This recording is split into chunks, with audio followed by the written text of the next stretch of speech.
The Mediterranean Sea, 4th century before Christ. In ancient times, people looked everywhere for signs of their destiny, in animal entrails, in a flash of lightning. If you were at a crossroads, you relied on the predictions of the gods more than an analysis of the facts. The approach was not scientific, but magical and mystical. Religion did not provide answers to the great questions of life. For that, they resorted to philosophy. Religion helped to make everyday decisions. And of all the gods that people worshipped, it was Apollo, the son of Zeus, whom people relied upon the most. Millions of Greeks, Romans, Persians, and Egyptians asked him and his oracles for favors at least once in their lifetime. The shrine of the oracle at Delphi was the most renowned center of prophecy in the ancient world.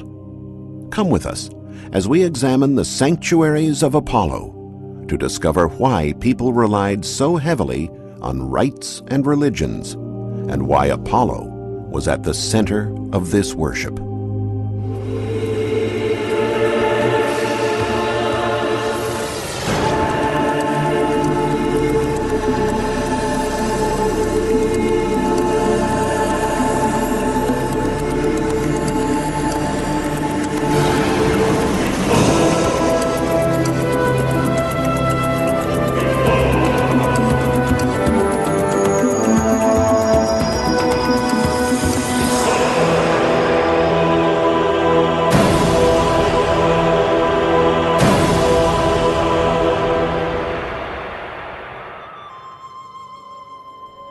The worship of the god Apollo was one of the most popular in the Greek world.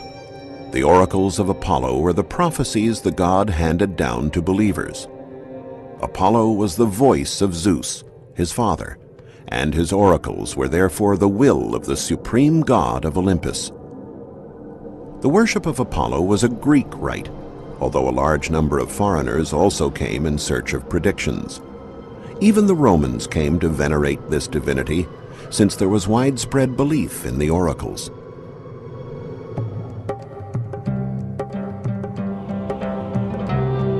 The worship of Apollo was at its peak in Greece in the 4th century BC. Temples erected in honor of the god were everywhere.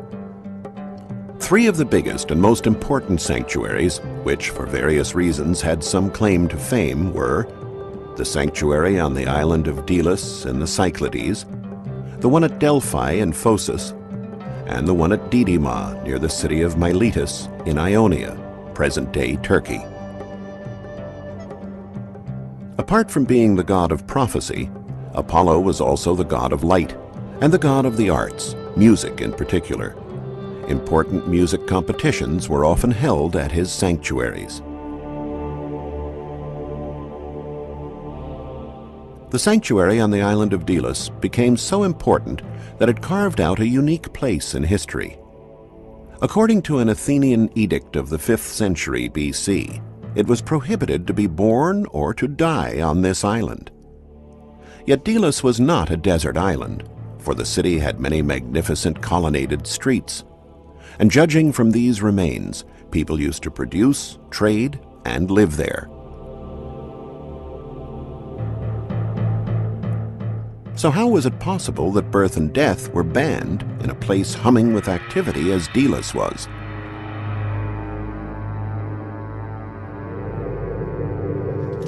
When archaeologists started excavating on the nearby desert islet of Rhenea, they found a big necropolis with thousands of bones and burial artifacts, and the answer to their question. It was there that the people of Delos buried their dead, and where island women gave birth.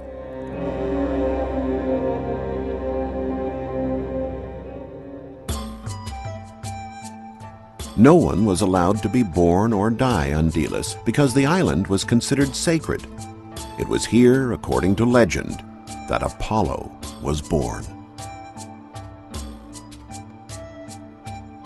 Not much of the temple to Apollo remains today, but when it was built, it measured 100 by 46 feet.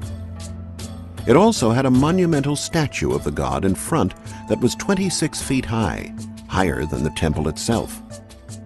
Both peasants and monarchs would come before Apollo to see what life had in store for them, a harvest or an imminent war.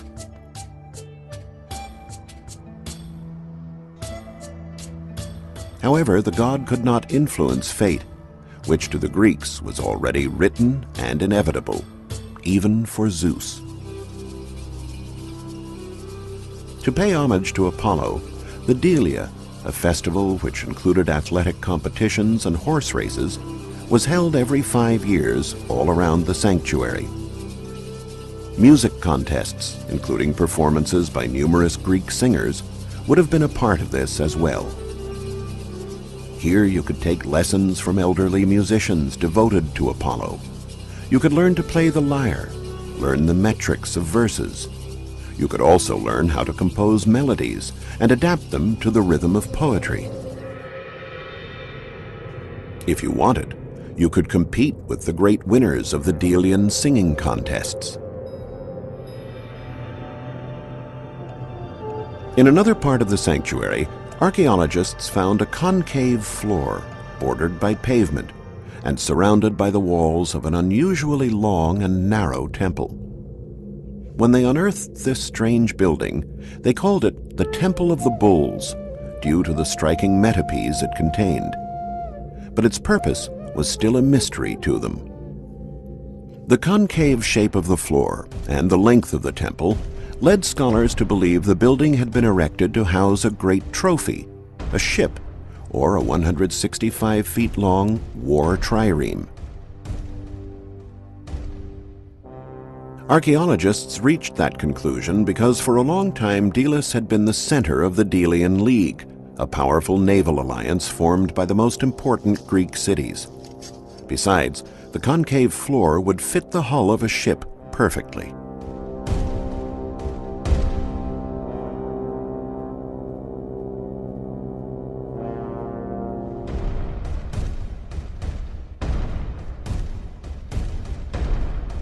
The Greek city-states had formed a league to defend its members from the Persian Empire, a powerful and menacing enemy they all feared. Since they wanted to minimize internal rivalries, they chose a neutral place as the seat of their alliance that could be guarantor for all city-states, open to all Greeks at all times. The sacred island of Delos was just right. For a long time, the League's treasure was kept here. Delos was also famous in ancient times for its thriving slave market and its favorable trade position at the center of the main sea lanes.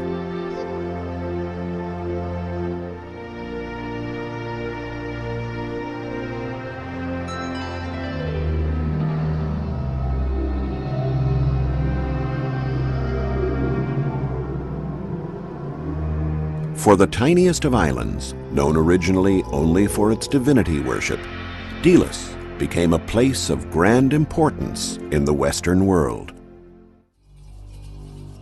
On the eastern side of the Aegean Sea, archaeologists excavating near the sanctuary at Didyma in Ionia, now Turkey, found the remains of two separate temples. The first was imposing and mostly still standing, while the second had only the foundation remaining, and it was turned 30 degrees more toward the north than the first. Historical accounts provided archaeologists with clues as to why. The first temple was erected much earlier, during the 6th century BC, and was later destroyed by the Persians in the war against the Greeks. Alexander the Great, king of Macedonia, and the first king to be called the Great, reconquered the nearby city of Miletus and had a sanctuary built in the same spot in honor of Apollo.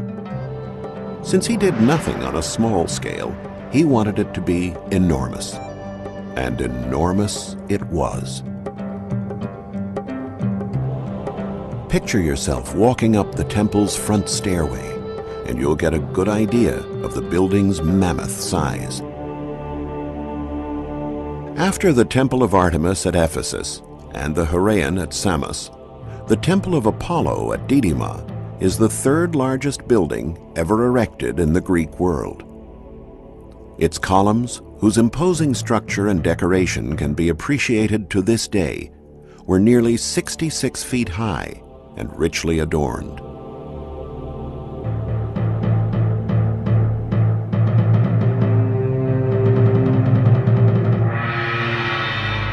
The colonnade that was erected at the top of the stairway had 3 entrances, 2 small ones on the sides, and a big one in the middle that was always open.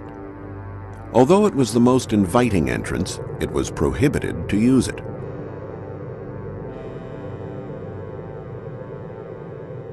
Only priests could enter this room, called a vestibule. From here, the female prophets of Apollo, in a trance, would utter their responses with incomprehensible words that only the priests could translate.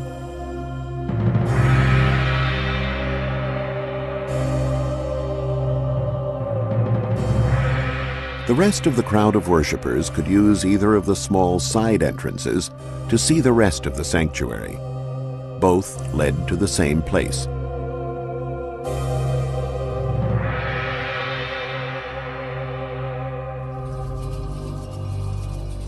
After walking through one of the small entrances, one would descend to the ground floor.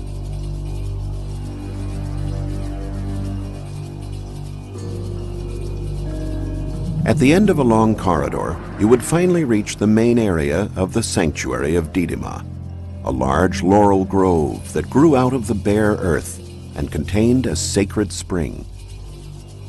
The sanctuary had no roof, so it was bathed in sunlight.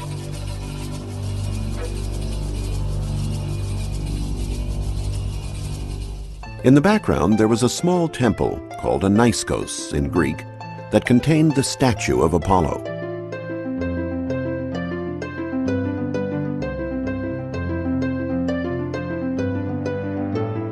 The god made ambiguous predictions through a medium that was either a priest or a prophetess.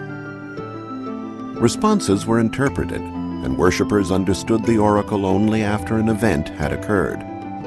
In this way, the god never made a mistake.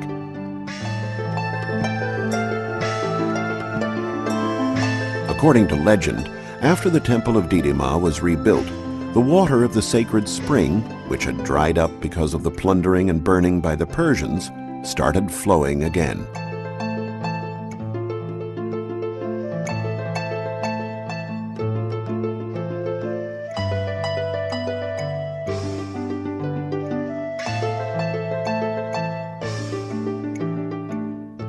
The sacred spring and the laurel grove explained the unusual architecture of the impressive building that was mostly roofless and erected on 2 levels with 2 stairways, one to go up and the other to go down.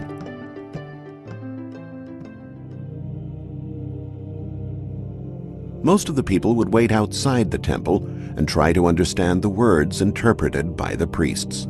Success is achieved only by those who wander around and are able to wait.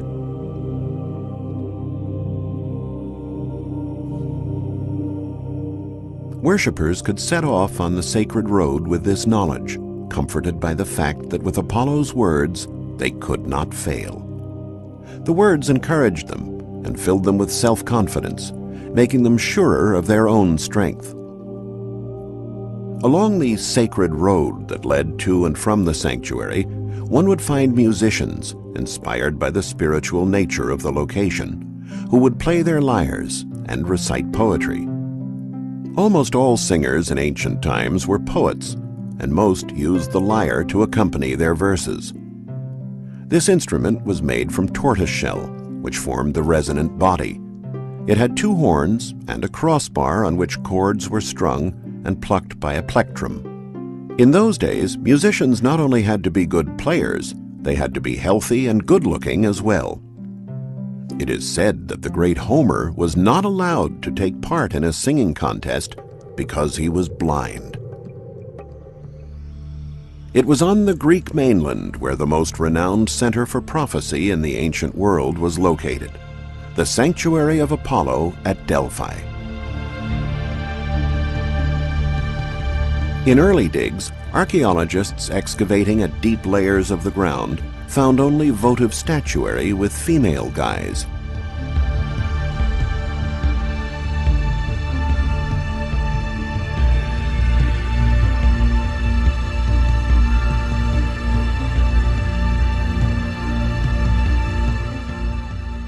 Shallower layers contained artifacts from a more recent period, mostly votive statuary, clearly with male appearance.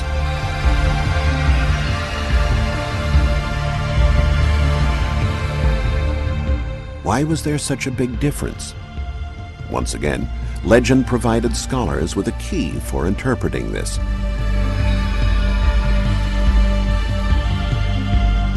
It is said that Gaia, the goddess of the earth, was venerated in an earlier period at Delphi, and that the serpent Python guarded her sanctuary.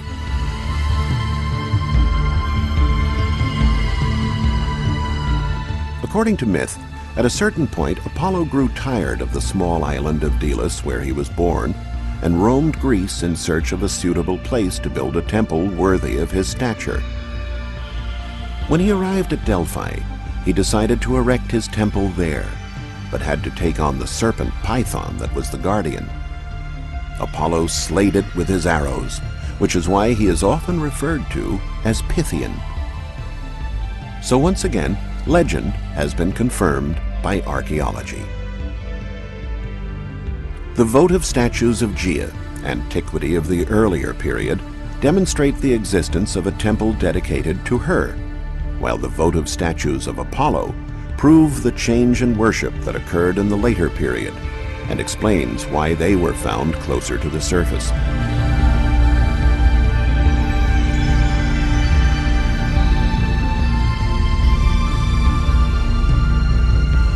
Once Apollo settled at Delphi in place of Gaia, he started handing out oracles from his temple. But where and how did the god transmit his mysterious messages to worshippers?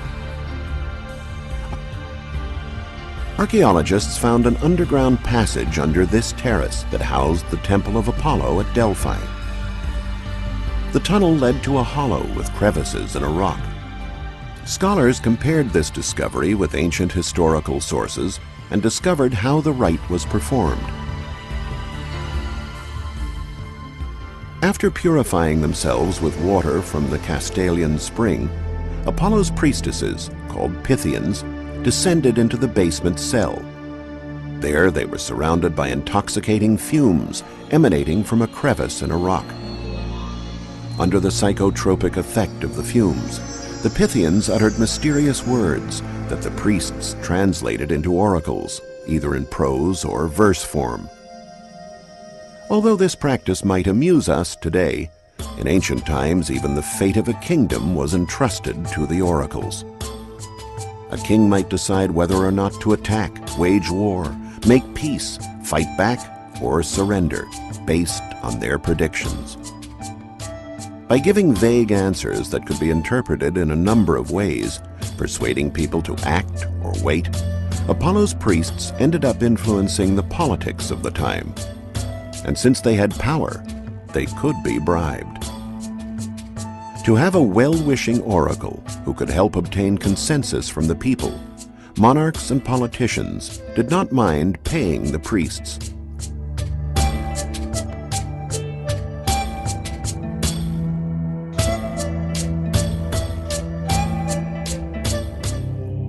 Greeks believed in the inevitability of fate, and sometimes would ask the Delphic oracle for confirmation of a prophecy heard elsewhere.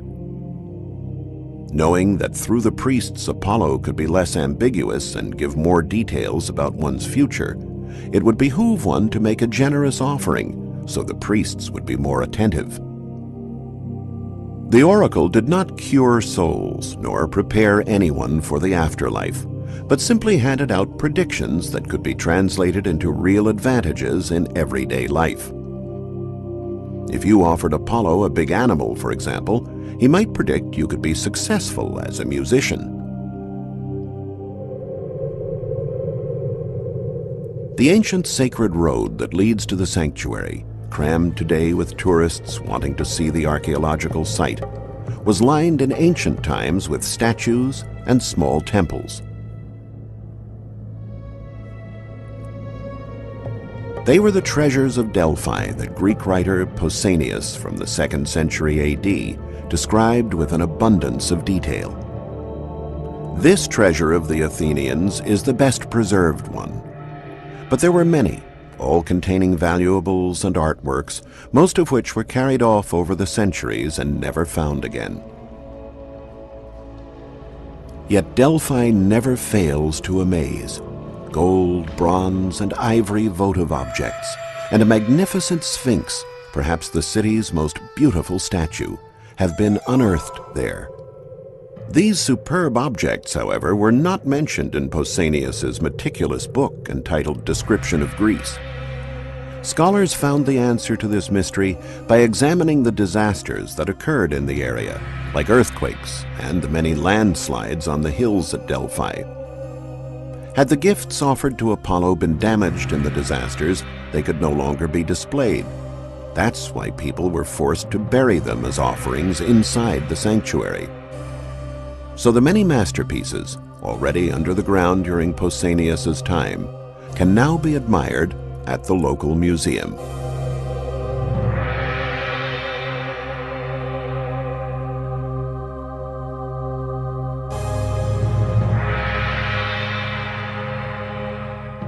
Another beautiful construction not mentioned by Pausanias is this tholos, a splendid circular building.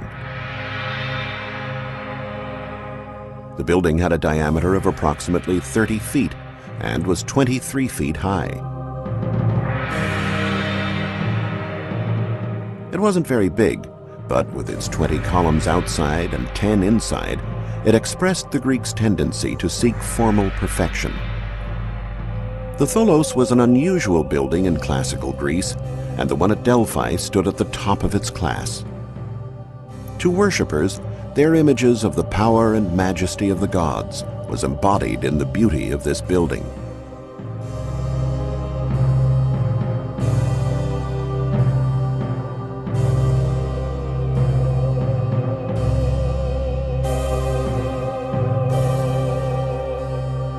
Besides being a place of worship, Delphi also played host to the Pythian Games, one of the 4 great athletic and artistic festivals of ancient Greece.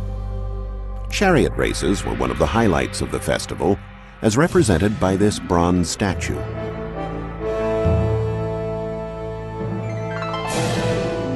Drama and music competitions were also held at the festival in this theater, situated beside the Temple of Apollo.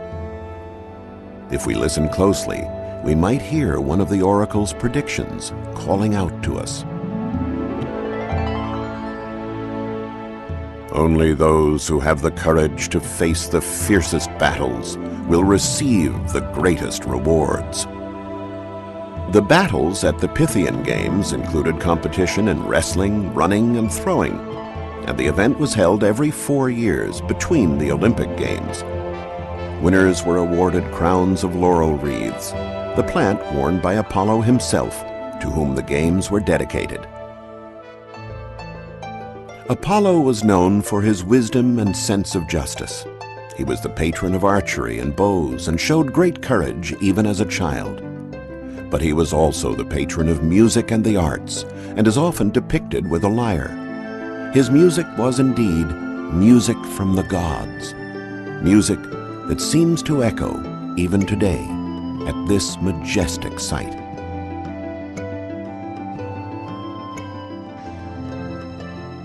According to myth, Zeus, the father of Apollo, released 2 eagles from opposite ends of the earth to discover the exact center of the world. They met at Delphi. To the Greeks, this was the navel of the earth, their center of the world. And Apollo was the brilliant god, the god of light and truth, the paragon of male beauty who embodied all the values they held dear, and who could guide them through their lives. It was to Apollo that the Greeks entrusted their future.